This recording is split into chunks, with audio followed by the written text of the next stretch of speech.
CM ಸ್ಥಾನದ ಅವಧಿ ಹಂಚಿಕೆ ವಿಚಾರಕ್ಕೆ ಸಂಬಂಧಪಟ್ಟಂತೆ ಡಿಸಿಎಂ ಡಿಕೆ ಶಿವಕುಮಾರ್ ಜಾಣ ನಡೆಯನ್ನ ಅನುಸರಿಸ್ತಾ ಇದ್ದಾರೆ. ಈಗಾಗಲೇ ಕಾಂಗ್ರೆಸ್ ಸರ್ಕಾರ 2.5 ವರ್ಷ ಪೂರೈಸಿದ ಹಿನ್ನೆಲೆಯಲ್ಲಿ ಪವರ್ ಶೇರಿಂಗ್ ಮತ್ತು ನಾಯಕತ್ವ ಬದಲಾವಣೆ ವಿಚಾರದ ಬಗ್ಗೆ ರಾಜ್ಯ ರಾಜಕೀಯದಲ್ಲಿ ಸಾಕಷ್ಟು ಚರ್ಚೆ ಆಗ್ತಿದ್ದು, ಇದೆಲ್ಲದರ ಮಧ್ಯೆ ಸಿಎಂ ಸ್ಥಾನದ ಅವಧಿ ಹಂಚಿಕೆ ವಿಚಾರದಲ್ಲಿ ಮತ್ತೆ ಡಿಸಿಎಂ ಡಿಕೆ ಶಿವಕುಮಾರ್ ಜಾಣ ನಡೆಯನ್ನ ಅನುಸರಿಸ್ತಾ ಇದ್ದಾರೆ.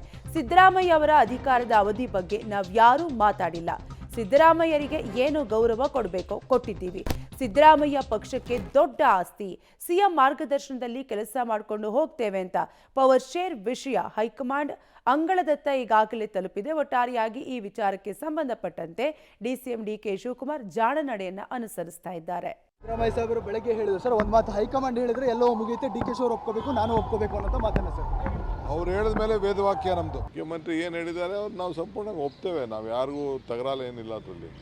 ಅವ್ರಿಗೇನು ನಾವು ಯಾರೂ ಅವ್ರ ತನ್ನೂರು ಮತ್ತೊಂದು ಬಗ್ಗೆ ನಾವು ಮಾತಾಡಿಲ್ಲ. ಅವ್ರಿಗೇನು ಗೌರವ ಕೊಡಬೇಕು, ಪಕ್ಷಕ್ಕೆ ಒಂದು ದೊಡ್ಡ ಆಸ್ತಿ. ಅವರು ಎಲ್ಲರೂ ಸೇರಿ ಒಟ್ಟಿಗೆ ಅವ್ರ ಮಾರ್ಗದರ್ಶನ ಕೆಲಸ ಮಾಡ್ಕೊಂಡು ಹೋಗ್ತಾ ಇದ್ದೀವಿ. ಸಿದ್ದರಾಮಯ್ಯ ಸಾಹೇಬರು ಬೆಳಗ್ಗೆ ಹೇಳಿದ್ರು ಸರ್, ಒಂದು ಮಾತು ಹೈಕಮಾಂಡ್ ಹೇಳಿದ್ರೆ ಎಲ್ಲೋ ಮುಗಿಯುತ್ತೆ, ಡಿ ಕೆ ಶಿ ಅವರು ಒಪ್ಕೋಬೇಕು, ನಾನು ಒಪ್ಕೋಬೇಕು ಅನ್ನೋ ಮಾತನ್ನ ಸರ್.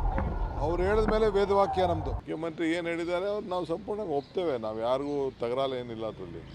ಅವ್ರಿಗೇನು ನಾವು ಯಾರೂ ಅವ್ರ ತನ್ನೂರು ಮತ್ತೊಂದು ಬಗ್ಗೆ ನಾವು ಮಾತಾಡಿಲ್ಲ. ಅವ್ರಿಗೇನು ಗೌರವ ಕೊಡಬೇಕು, ಪಕ್ಷಕ್ಕೆ ಒಂದು ದೊಡ್ಡ ಆಸ್ತಿ. ಅವರು ಎಲ್ಲರೂ ಸೇರಿ ಒಟ್ಟಿಗೆ ಅವ್ರ ಮಾರ್ಗದರ್ಶನ ಕೆಲಸ ಮಾಡ್ಕೊಂಡು ಹೋಗ್ತಾ ಇದ್ದೀವಿ. ಸಿದ್ದರಾಮಯ್ಯ ಸಾಹೇಬರು ಬೆಳಗ್ಗೆ ಹೇಳಿದ್ರು ಸರ್, ಒಂದು ಮಾತು ಹೈಕಮಾಂಡ್ ಹೇಳಿದ್ರೆ ಎಲ್ಲೋ ಮುಗಿಯುತ್ತೆ, ಡಿ ಕೆ ಶಿ ಅವರು ಒಪ್ಕೋಬೇಕು, ನಾನು ಒಪ್ಕೋಬೇಕು ಅನ್ನೋ ಮಾತನ್ನ ಸರ್. ಅವ್ರು ಹೇಳಿದ ಮೇಲೆ ವೇದವಾಕ್ಯ ನಮ್ಮದು. ಮುಖ್ಯಮಂತ್ರಿ ಏನು ಹೇಳಿದ್ದಾರೆ ಅವ್ರು ನಾವು ಸಂಪೂರ್ಣವಾಗಿ ಒಪ್ತೇವೆ. ನಾವು ಯಾರಿಗೂ ತಗರಾಲ ಏನಿಲ್ಲ.